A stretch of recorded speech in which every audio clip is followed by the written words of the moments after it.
there we go. Sweet Valley Confidential, 10 years later. Can't wait for the book. You can sign up and follow my Twitter and Facebook. I love this. Contents. Chapter 1. Have you read this? Yes. Oh my God.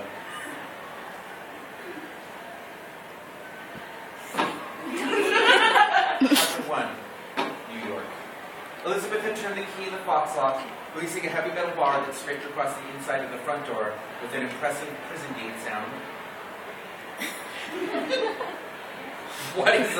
What does that sound like? You don't know what that's like. You've never been in prison. And was about to attack the single lock when the phone in the apartment started to ring.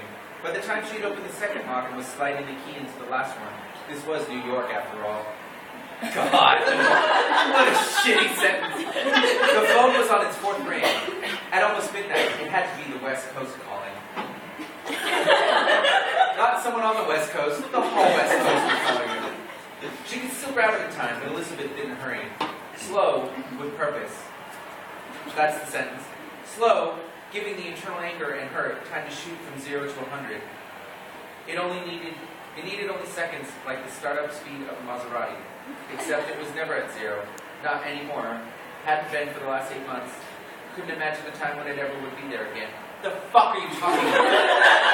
As always, the hurt overpowered the anger, and what welled up in her throat came with tears that choked her.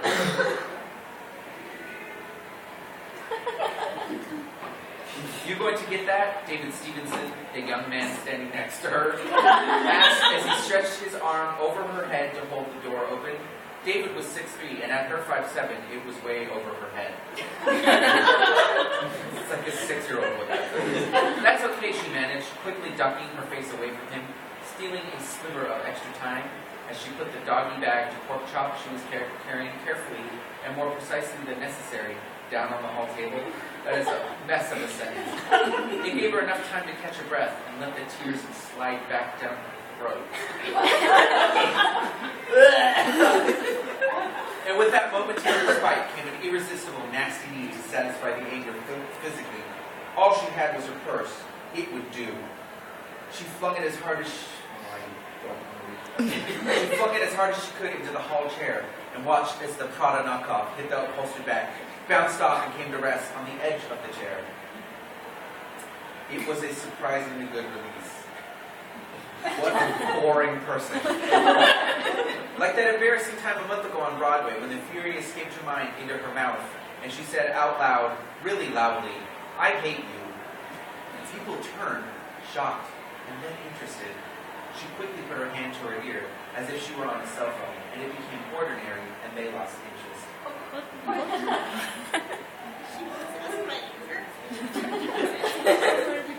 We're going to go back to the policy of not asking me questions. David had already walked into the living room, missing all the action behind him. You have a landline and an answering machine? My mother, a going-away gift. She said it made her feel that I was safer. How? I don't know. I think it made her feel safer. Stop talking, whoever this is. Elizabeth could hear her own calm message playing in the background. Please leave your name and number, and I'll return your call as soon as possible. Thank you. I'm just going to throw this in the fridge, she said, scooping up the doggy bag, back in control. Wow, she slipped wildly out of control. She threw a purse. Would you like a glass of wine? By now, she was halfway through the narrow, sparsely furnished living room, heading into the safety of the very small, jerry-built kitchen, with its squeezed-in mini refrigerator, 2-burner stove, tiny oven, an outsized badly chipped, probably pre-war like the rest of the building, porcelain sink, deep enough to wash babies as well as dishes.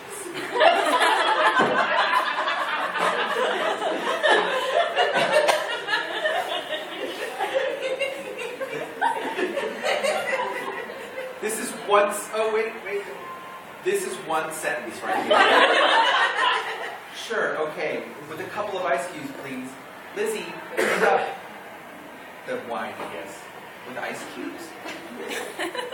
You're not supposed to do that, right? No, never, ever? I don't even fucking drink and I know that.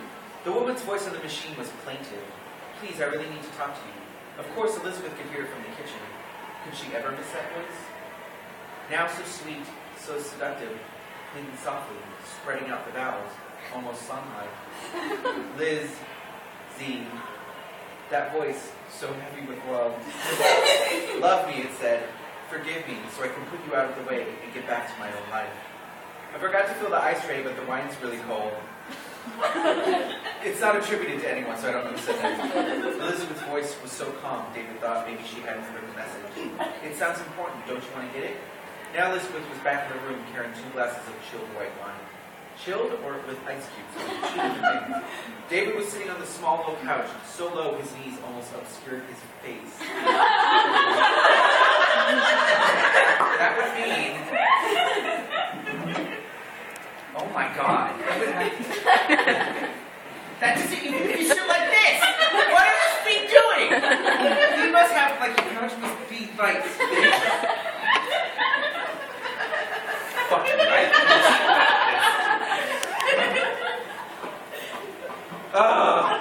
She answered him completely composed, as if she were reciting dialogue in a play.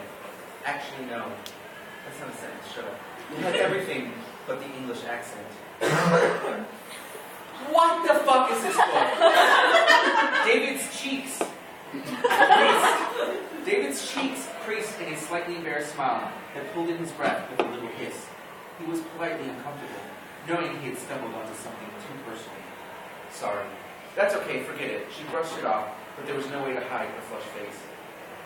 I have to tell you, it's really weird, he said. Because I didn't take the call? No.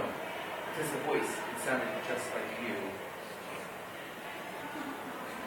I don't know, please don't want to be like you. I wonder, how many times over the years had she herself been fooled by a reporter? Is that a common thing? For just a flash, she would think, was that me? Or worse, when she had to pick herself out of a family picture. How pathetic is it not to recognize herself?